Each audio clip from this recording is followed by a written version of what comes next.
The clipping border is a very useful technique in modeling. It helps you to edit stuffs inside the object.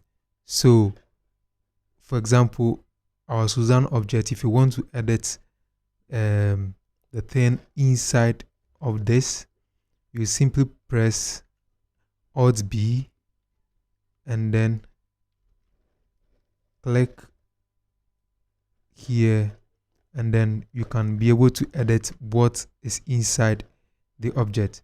So maybe you want to close this, we can do that. So F, and then we can close this eye. Yeah, so it's a very useful technique in modeling.